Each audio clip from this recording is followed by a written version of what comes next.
पत्रकार पवन सी लाल की किताब flawed the rise and fall of India's diamond mogul Nirav Modi पर वेब सीरीज बनाने के लिए प्रोडक्शन बैनर अबुदंतिया एंटरटेनमेंट ने इसके राइट्स खरीद लिए हैं। इसे एक मल्टी सीजन वेब सीरीज के रूप में बनाया जाएगा। फिलहाल इसकी स्क्रिप्टिंग पर काम चल रहा है। किताब flawed the rise and fall of India's diamond mogul Nirav Modi Bharat के सबसे बड़े हीरा कारोबारियों में से एक high profile business tycoon Nirav Modi के जिंदगी की कहानी को दिखाती है। किताब को खोजी पत्रकार पवन सी लाल के खुद के इंटरव्यू, रिसर्च और पर्सनल अनुभवों पर आधारित है।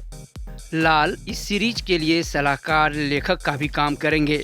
लाल ने कहा कि यह उनके लिए काफ़ी रोमांचक अनुभव है और इस किताब के स्क्रीन पर आने को लेकर काफ़ी उत्साहित हैं। मीडिया रिपोर्टों के अनुसार लेखक पवन सी लाल ने कहा, मुझे बहुत रोमांच का अनुभव हो रहा है और इस बुक को स्क्रिप्ट के अनुकूल बनाने में सहयोगी की भूमिका निभाना मेरे लिए बहुत खुशी की बात है। इस बुक में नीरव के सफलता की सीढ़ियां चढ़ने के बारे में विस्तार से बताया गया है। साथ ही इसमें उसके बिजनेस के पतन और फिर 14,000 करोड़ रुपए की धोखाधड़ी करने तक के मामले का वर्णन किया गया है। किताब में नीरव मोदी के बड़े व्यापारी बनने और उसके बाद के पतन का काफ़ी आकर्षक वर्णन है। यह भारत में सबसे बड़े वित्तीय घोटाले के पीछे के व्यक्ति नीरव मोदी के व्यक्तित्व को दर्शाती है, जिस पर पीएनबी बैंक के साथ 13,500 करोड़ रुपए के धोखाधड़ी का आरोप है। लाल ने कहा कि एक किताब को सिनेमाई तरीके से संवेदनशीलता के साथ कैप्चर करना कोई आसान काम नहीं है, लेकिन उन्हें अबुदंतिया एंटरटेनमेंट में पूरा विश्वास है कि वह किताब के साथ न्याय करेंगे। अबुदंतिया एंटरटेनमेंट ने इसके पहले काफ़ी सारे ब्लॉकबस्टर फिल्मों और वेब सीरीज का निर्माण किया है। इसमें बेबी, एयरलिफ्ट, टॉयलेट एक प्रेम कथा, शकुंतला देवी, शेफ और ब्रिथ आदि शामिल हैं। प्रोडक्शन बैनर अबुदंतिया एंटरटेनमेंट ने पत्रकार पवन सी लाल की किताब को अधिग्रहित कर लिया है, जो घोटाले के आरोपी नीरव मोदी पर आधारित है। किताब का शीर्षक flawed the rise and fall of India's diamond mogul Nirav Modi है। इसके ऊपर एक स्ट्रीमिंग ड्रामा सीरीज बनाई जाएगी। फिलहाल स्क्रिप्टिंग पर काम चल रहा है। किताब flawed the rise and fall of India's diamond mogul Nirav Modi Bharat के सबसे बड़े हीरा व्यापारियों में से एक high profile tycoon Nirav Modi की कहानी को दर्शाती है। यह लेखक खोजी पत्रकार पवन सी लाल द्वारा किए गए व्यक्तिगत मुठभेड़ों, साक्षात्कारों और शोध पर आधारित है, जो सीरीज अनुकूल के लिए एक सलाहकार लेखक के रूप में भी काम करेंगे।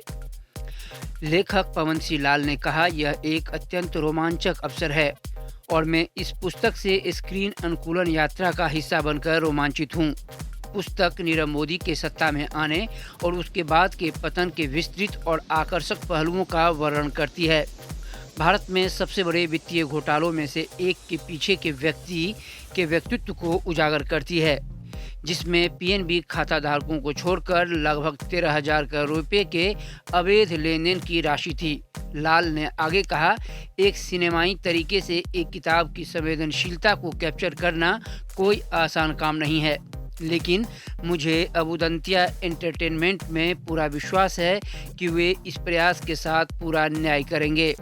लेखक ने यह भी साझा किया कि पुस्तक दर्शकों के सामने जीवन के बड़े उद्यमों की कहानी, उनकी शानदार वृद्धि और समान रूप से नाटकीय गिरावट जिसने पूरे उद्योग को अपने घुटनों पर ला दिया, लाने का उनका प्रयास है। देश के अमीरों के बीच नीरव मोदी का नाता ज्वेलरी कारोबार से रहा है। मोदी ने हॉलीवुड सितारों के बीच भारतीय ज्वेलर के रूप में भी अपनी धाक जमाई है। वाटन स्कूल से पढ़े मोदी महंगे केनाली सूट, बेंटले कार, फ्रांसीसी न्यूटन सौजा के कैनवास के लिए भी प्रसिद्ध हैं। कैट विंसलेट तथा डकोरा जॉनसन से लेकर टराजी पी हेंसन तक हॉलीवुड के बड़े सितारे नीरव के ब्रांड हीरे पहनकर रेड कारपेट पर चल चुके हैं। उनकी एक डिजाइनर ज्वेलरी की कीमत भले ही 5 लाख से लेकर 50 करोड़ रुपए तक हों, लेकिन पीएनबी घोटाले के बाद अचानक उनकी ब्रांड वैल्यू 0 हो गई है। मोदी जब 19 वर्ष के थे तब उन्हें अपने मामा और गीतांजलि जेम्स के चेयरमैन मेहुल चोकसी के पास मुंबई भेजा गया था। वहाँ उन्होंने हीरा कारोबार की बारीकियां सीखी। साल 1999 में उन्होंने दुर्लभ हीरों के कारोबार के लिए फायर स्टार डायमंड नाम की कंपनी बनाई। इसके बाद मोदी ने एक के बाद एक कई अंतर्राष्ट्रीय कंपनियों का अधिग्रहण किया। इससे उनके कारोबार का नेटवर्क काफ़ी बढ़ गया। इसी नेटवर्क की वजह से उन्होंने कॉन्ट्रैक्ट मैन्युफैक्चरिंग में कदम रखा। अपनी कंपनी की 5वीं वर्षगांठ पर जोधपुर के उम्मेद भवन में मोदी ने शानदार पार्टी दी थी। आपको हमारा ये वीडियो कैसा लगा और आप कौन से टॉपिक पर वीडियो देखना चाहते हैं, हमें कमेंट करके ज़रूर बताएं। इसके साथ ही हमारे चैनल को सब्सक्राइब करना ना भूलें।